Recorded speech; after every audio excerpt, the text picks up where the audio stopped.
sekarang sudah nggak lebih marah-marah, sudah lebih menguasai dan mengontrol diri. Ya, minimal gini lah, kalau saya kasih contoh gitu kan. Ah. Kalau ini minuman nih, putih nih, Anda bilang ini teh, saya lihat air putih kok. Pasti aku ngajak ribut tuh.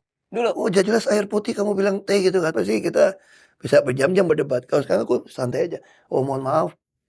Rasa lidah saya sih air putih. Kalau Anda rasa teh, ya silakan. Ya sudah selesai Jadi kan. sekarang memulai Nggak sampai. nggak sampai rame, nggak sampai Ya ribut. lebih diplomat.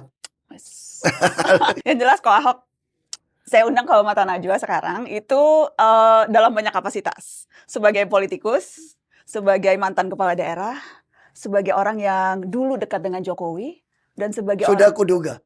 Dan belum selesai kok. Dan sebagai mantan anak buah Prabowo. Wah. Jadi ada banyak topi nih. Waduh. Topi politikus 20 tahun. Jadi ada 4 topi nih malam ini nih. Aduh. Tapi kita mau ngobrolin yang rame hari-hari ini sih kok. Sudah aku duga lah, aku datang ke sini pasti begitu. Karena matanya orang Arab lebih gede daripada mata orang Cina. Itu yang susah lawan gitu. Dipelototin kan. Ngobrol yang isu rame hari-hari ini. Karena banyak banget terus terang kok yang bikin banyak kontroversi. Dan di antara kontroversi itu banyak banget yang bikin naik darah. Aku mau masuk konkret soal rame-rame soal bagaimana peretasan data.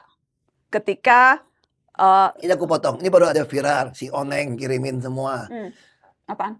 Apa gue bilang? Ini kan cuma ujung-ujung minta nambah anggaran katanya.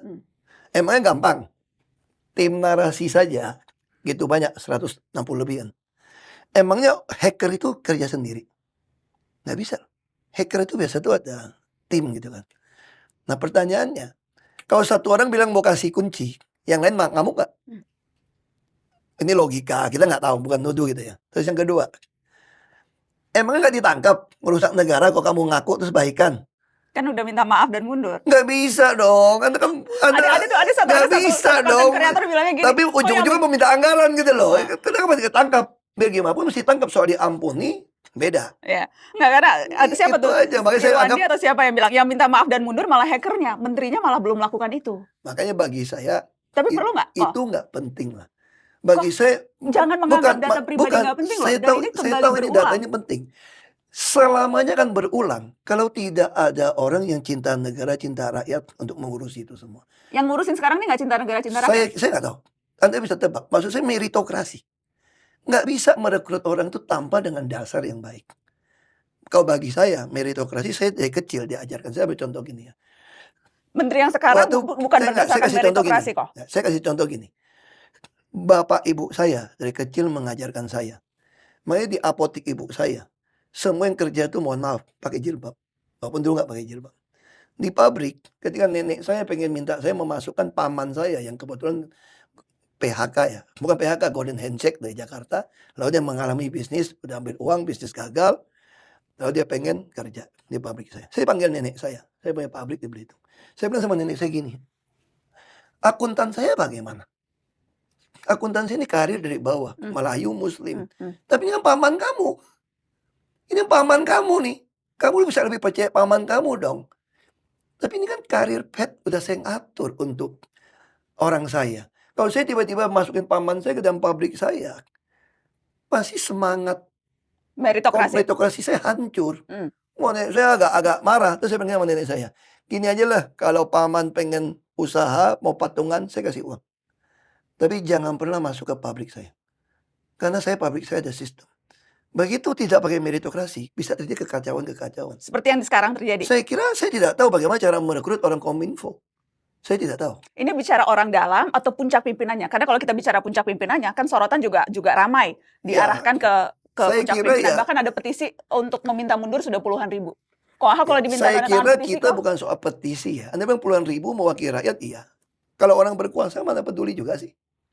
Ya kan? Makanya saya bilang isu yang penting hari ini adalah bagaimana rakyat itu, saya bacain, saya suka kalimat Martin Luther King Jr. Martin Luther King Jr. adalah seorang aktivis pejuang yang bisa menggabungkan 3 kata penting. Kekuasaan, cinta, dan keadilan sosial. Dia bilang begini, tentu dalam bahasa Inggris. Dia bilang, kekuasaan, power without love. Dan love di sini adalah cinta negara, cinta rakyat, kita terjemahkan. Pasti reckless dan abusive. Kita tambahkan korup. Ketika punya kekuasaan, nggak punya cinta negara, cinta rakyat, pasti kasar, sembrono, dan korup. Tetapi ketika Anda memiliki cinta negara, cinta rakyat, tidak memiliki kekuasaan, itu ya sentimental dan kurang darah. Nah, kekuasaan di posisi terbaik adalah ketika dia cinta, suka mengimplementasikan tuntutan keadilan sosial. Dan keadilan sosial di posisi terbaik itu apa? Ketika menggunakan kekuasaan, mengkoreksi segala sesuatu yang berdiri menentang cinta negara, cinta rakyat. Nah, saya balikin pertanyaannya, biar orang yang menilai, Hmm. apakah sekarang kekuasaan dipakai untuk mengkoreksi segala sesuatu yang menentang cinta negara, cinta rakyat? Hari ini tadi sampaikan tuh, rakyat bawah itu kena judi online, dipancingin, nggak ada yang bisa kontrol. Apa nggak bisa dimatikan saja? Gampang kok punya rekening bank kok. Masa nggak tahu? Kan kira-kira gitu kan? Nah sama, pertanyaan sama. Makanya saya bilang itu isu menurut saya sudah terjadi berabad-abad sama. Hmm. Ketika kekuasaan tidak dipakai mengkoreksi segala sesuatu yang tentang cinta negara, cinta rakyat. Nah bagi saya, Anda nilai meritokrasi atau tidak, bagi saya sekarang yang paling penting itu bagaimana sekarang kita menyongsong bahaya global ini nih, krisis energi, krisis pangan, Berbagai krisis tantangan kepercayaan. yang memerlukan orang yang tepat di posisi yang memang sesuai, meritokrasi. ya. Salah satunya syaratnya itu. Ya, makanya saya harap presiden terpilih, dia tentu bisa mencari orang-orang, ini situasi tidak mudah. Dunia saat ini tidak mudah. Makanya kita butuh meritokrasi sistem. Itu jauh lebih penting bagi saya. Daripada istilahnya dulu Dr. Sarif suka bilang, daripada kita mengutuki kegelapan, lebih baik kita nyalakan lilin. Makanya saya juga berpikir, setelah saya masuk tahanan, saya belajar gitu ya. Kalau saya terus menyesali yang belakang, nggak ada guna. Makanya bagi saya sekarang yang lebih penting, bukan membicarakan soal-soal itu ini, enggak. Sekarang gimana nih caranya Ya, tapi dalam realita politiknya kan isu-isu itu harus ditackle satu persatu, dan untuk menackle itu tidak bisa hanya melihat gambaran besar, tapi harus dimasukkan. Ahok orang yang sangat detail. Betul. Sangat detail. Masa kan saya bilang, punya hati cinta negara, cinta rakyat, kalau nggak punya kekuasaan kan cuma sentimental dan kurang darah. Iya dong, kalau saya dimasukkan ke Pertamina, saya detail. Makanya saya diledekin, Ahok ini komut rasa dirut. Saya bilang bukan, saya komut nyaru dirut. Kurang ajar loh. Ya itu kan, saya akan detail. Saya periksa semua. Anda taruh saya jadi gubernur. Tahu nggak, kenapa saya bisa tahu sampai gitu detail? Semua surat tembusan antar dinas saja, saya baca. Dan kadang-kadang saya kasih disposisi. Kalau dia agak-agak nyeleneh, satu itu agak sok. Disposisinya Kan ada keegoisan sektoral gitu kan. Saya bisa kasih disposisi. Bisa contoh, orang dinas PU mau bikin trotoar, ada pohon. Dia minta izin sama dinas taman untuk pindahkan itu pohon. Nggak dijawab. Ini pohon penting nih.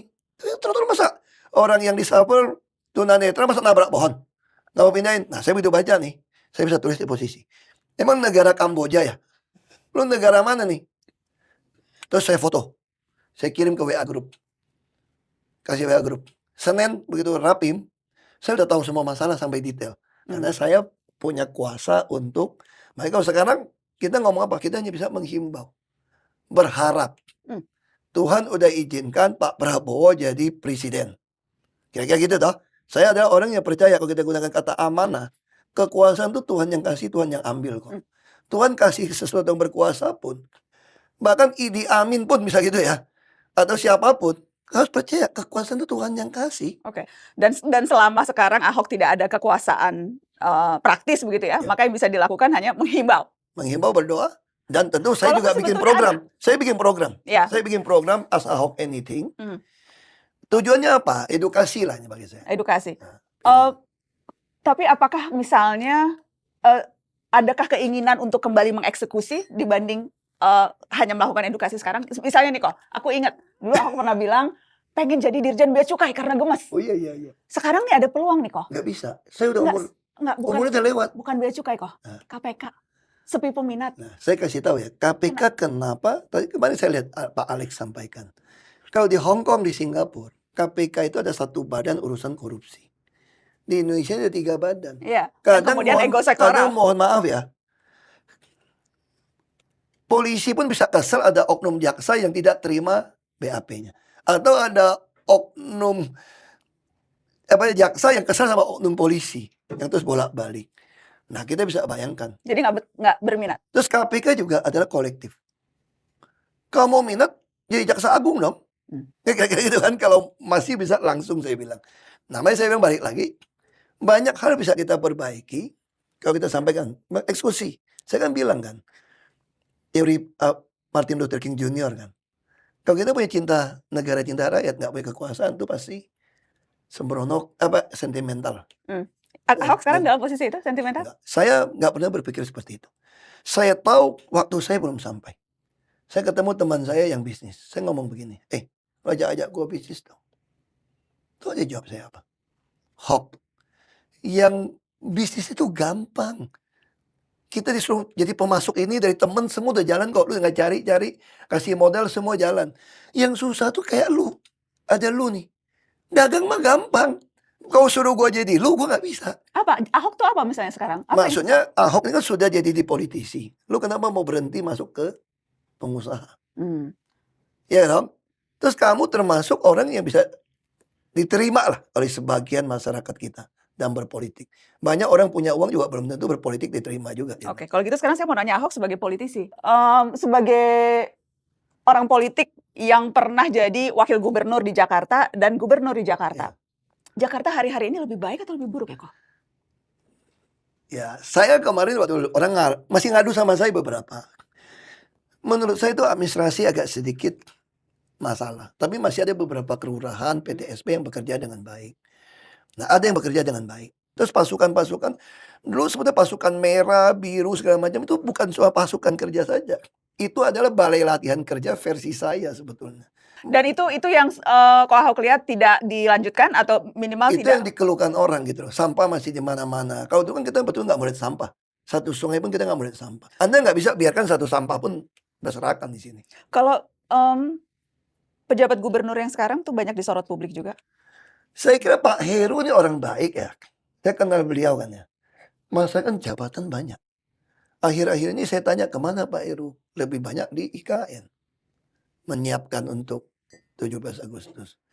Ya kan nggak ada wakil. Kalau dulu kan gubernur sibuk kemana-mana, kan ada wakil yang kerja kan. Kalau PJ kan nggak ada wakil. Yang jelas memang posisi gubernur Jakarta kan disorot banyak pihak. Dan warga Jakarta kan warga yang kritis-kritis kok. Iya. Jadi